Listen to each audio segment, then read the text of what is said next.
और आगे बढ़ते हैं। सीएम योगी आदित्यनाथ आज मध्य प्रदेश के चुनावी दौरे पर रहेंगे। गुना लोकसभा क्षेत्र में बीजेपी प्रत्याशी के समर्थन में जनता से वोट की अपील करेंगे।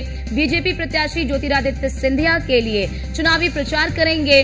गुना लोकसभा में सुबह 11 बजे जनसभा को संबोधित करते हुए नजर आएंगे सीएम योगी आदित्यनाथ। ये बड़ी खबर आपको बता दें, सीएम योगी आदित्यनाथ आज मध्य प्रदेश के दौरे पर रहेंगे। मध्य प्रदेश के गुना, जो कि ज्योतिरादित्य सिंधिया और सिंधिया परिवार का गढ़ माना जाता है, और यहां से ज्योतिरादित्य सिंधिया चुनावी मैदान में हैं और उनके समर्थन में जनता से वोट की अपील करेंगे मुख्यमंत्री योगी आदित्यनाथ। और हमारे साथ हमारे संवाददाता अश्विनी लगातार हमारे साथ बने हुए हैं। अश्विनी, मध्य प्रदेश की बात कर ले तो विधानसभा में बीजेपी को जो जीत मिली थी, उस जीत से बीजेपी गदगद है। आज मुख्यमंत्री गुना में चुनावी जनसभा को संबोधित करेंगे। गुना में किस तरह से सीएम योगी के इस जनसभा का प्रभाव देखने को मिल सकता है? बिल्कुल, मुख्यमंत्री योगी आदित्यनाथ का आज मध्य प्रदेश का दौरा है। मध्य प्रदेश में गुना लोकसभा सीट है, वहां पर ज्योतिरादित्य सिंधिया जो केंद्रीय मंत्री भी हैं और वहां से चुनाव लड़ाई भारतीय जनता पार्टी लड़ा रही है उनको। भारतीय जनता पार्टी के पक्ष में, ज्योतिरादित्य सिंधिया के पक्ष में आज एक जनसभा है जिसमें मुख्यमंत्री योगी आदित्यनाथ शामिल होंगे। और अगर मुख्यमंत्री की बात करें तो किसी भी जिले में, किसी प्रदेश में चुनाव होता है तो निश्चित तौर पर उनकी डिमांड सबसे ज्यादा होती है। अभी हाल ही में देखा कि मध्य प्रदेश, छत्तीसगढ़ और राजस्थान में चुनाव उस दौरान भी देखने को मिला कि प्रधान मुख्यमंत्री लगातार वहां के दौरे कर रहे थे, वहां पर जनसभाएं कर रहे थे। जनसभाओं में उनको सुनने के लिए भारी भीड़ आ रही थी। निश्चित तौर पर आज का दौरा बेहद ही महत्वपूर्ण है। गुना लोकसभा सीट में वो जाकर के चुनावी प्रचार करेंगे, जनसभा करेंगे, बताएंगे डबल इंजन सरकार के फायदे क्या होते हैं, किस तरीके से बदलाव किया सकता है। 5 साल में पहले जब कांग्रेस थी उसने क्या किया, केंद्र सरकार ने क्या कुछ उनके लिए किया, तमाम उपलब्धियों गिनाएंगे तो निश्चित तौर पर कहीं ना कहीं उसका प्रभाव बहुत असर पड़ता है। जी अश्विनी, क्योंकि बात अगर मध्य प्रदेश की कर ले तो मध्य प्रदेश में बीते चुनाव में 29 में से केवल 1 सीट कांग्रेस जीत पाई थी, छिंदवाड़ा, जो कि कमलनाथ का गढ़ माना जाता है। लेकिन इस बार बीजेपी की स्ट्रेटेजी ये है कि उस छिंदवाड़ा सीट को भी वो अपने कब्जे में कर ले। लेकिन ज्योतिरादित्य सिंधिया एक बड़ा नाम, जिन्होंने, आपको भी पता है किस तरह से कांग्रेस से बगावत की, कांग्रेस की सरकार गिराकर मध्य प्रदेश में बीजेपी की सरकार बनाई, तो एक बड़ा चेहरा है और अब उन्हें लोकसभा के रण में उतारा गया है। क्या लगता है कि किस तरह की मजबूती इससे बीजेपी को मिलेगी, क्योंकि एक बड़े नेता हैं, कांग्रेस के रहे हैं और बीजेपी के वर्तमान में हैं? बिल्कुल, अगर ज्योतिरादित्य सिंधिया की बात करें तो मध्य प्रदेश में एक बड़ा जाना पहचाना नाम है, केंद्र की राजनीति में लंबे समय से हैं। वो इससे पहले भी कहीं ना कहीं राजनीति में सक्रिय रहे हैं, चुनाव लड़े हैं, जीते हैं। तो निश्चित तौर पर कहीं ना कहीं मध्य प्रदेश में उनका गुना सीट से चुनाव लड़ना कहीं ना कहीं कोई इतना बड़ी बात नहीं, इतना कोई बड़ा वो नहीं है कि वो चुनाव हार जाए या फिर ऐसे, क्योंकि ऐसा माना जाता है कि वहाँ की जनता उनको पूछती है।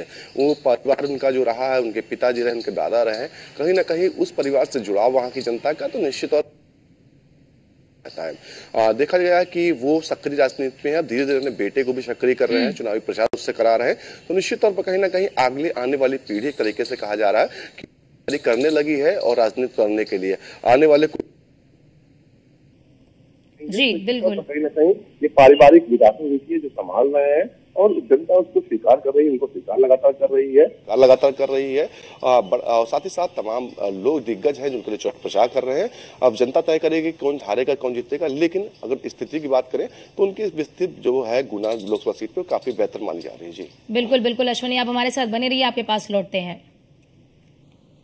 तो सीएम योगी आदित्यनाथ भी लगातार तूफानी दौरा कर रहे हैं और आज इसी क्रम में सीएम योगी आदित्यनाथ का यूपी में भी तूफानी दौरा जो है वो प्रस्तावित है। कई जनसभाओं को संबोधित करेंगे सीएम योगी आदित्यनाथ। दोपहर 3 बजे फर्रुखाबाद लोकसभा क्षेत्र में चुनावी प्रचार करते हुए नजर आएंगे। शाम को 4:30 बजे कन्नौज लोकसभा में जनसभा को संबोधित करेंगे। शाम 6:30 बजे कानपुर में सीएम योगी आदित्यनाथ पीएम मोदी के रोड शो में शामिल होंगे और वहां पर एक रैली करते हुए भी नजर आएंगे। ये बड़ी खबर आपको बता दें, लगातार सीएम योगी आदित्यनाथ चुनावी प्रचार जो है वो करते हुए नजर आ रहे हैं। बीजेपी के स्टार प्रचारक हैं और स्टार प्रचारक के रूप में न केवल उत्तर प्रदेश में बल्कि देश के कई राज्यों में भी चुनावी प्रचार कर रहे हैं। बीजेपी के प्रत्याशी के समर्थन में जनता से वोट की अपील भी कर रहे हैं। बीते दिनों भी आपने देखा होगा कि किस तरह से पश्चिम बंगाल में चुनावी हुंकार भरते हुए नजर आए थे, ममता सरकार पर निशाना साधते हुए नजर आए थे। इसके बाद महाराष्ट्र के दौरे पर थे, महाराष्ट्र के दौरे पर थे और उसी के साथ ही 3 लोकसभा क्षेत्रों में चुनाव प्रचार करते हुए नजर आ रहे थे। और आज भी जहां एक तरफ मध्य प्रदेश के दौरे पर रहेंगे, वहीं साथ ही साथ मध्य प्रदेश के बाद यूपी के कई जिलों में दौरा करते हुए नजर आएंगे। और हमारे साथ हमारे संवाददाता अश्वनी लगातार हमारे साथ बने हुए हैं। अश्वनी, मध्य प्रदेश के साथ ही साथ आज उत्तर प्रदेश में भी सीएम योगी आदित्यनाथ का दौरा कई जिलों में प्रस्तावित है।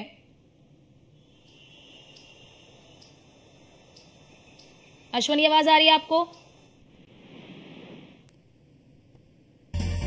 तो शायद संपर्क उनसे नहीं हो पा रहा है, फिलहाल उनसे संपर्क साधने की कोशिश करेंगे। लेकिन ये बड़ी खबर आपको बता दे कि आज दोपहर 3 बजे फर्रुखाबाद लोकसभा क्षेत्र में चुनावी प्रचार करते हुए नजर आएंगे मुख्यमंत्री योगी आदित्यनाथ। शाम 4:30 बजे कन्नौज में रहेंगे, उसके बाद शाम 6:30 बजे कानपुर में रहेंगे। तो आज सीएम योगी आदित्यनाथ का उत्तर प्रदेश के कई जिलों में दौरे हैं, कई जिलों में वो चुनावी प्रचार प्रसार करते हुए नजर आएंगे। क्योंकि देखिए, इस बार लक्ष्य बड़ा रखा गया है बीजेपी की ओर से कि यूपी में 80 बराबर 80 और 75 सीटों पर खुद बीजेपी चुनाव लड़ रही है और 5 सीटों पर जो बीजेपी के सहयोगी दल है वो चुनाव लड़ रहे हैं, जिसमें से 2 जो है कि आपने देखा होगा कि बीते दिनों किस तरह सीटों का बंटवारा भी हुआ है, 5 सीटें सहयोगी दलों को दे दी गई हैं। अब ऐसे में बीजेपी का ये लक्ष्य है कि इस बार 80 की 80 सीटें जीते, क्योंकि अगर इसे बीते चुनाव को आप देखेंगे तो 2019 में कई सीटों का नुकसान बीजेपी को हुआ था।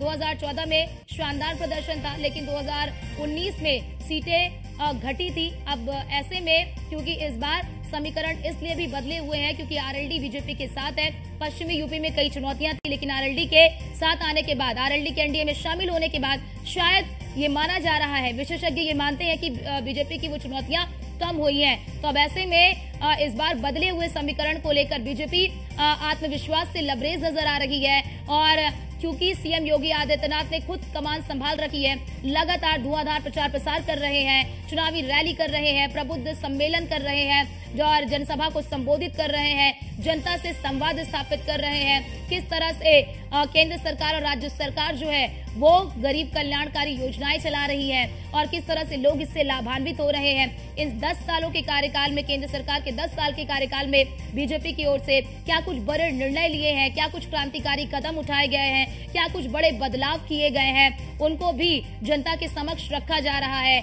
और जनता को बताया जा रहा है कि किस तरह से बीजेपी ने एक बड़ा बदलाव किया है इंफ्रास्ट्रक्चर से लेकर, चाहे वो भारत को दुनिया की 5वीं सबसे अर्थव्यवस्था बनाने की बात हो या फिर दुश्मन देशों से लोहा लेने की बात हो या फिर अन्य मुद्दों की बात हो।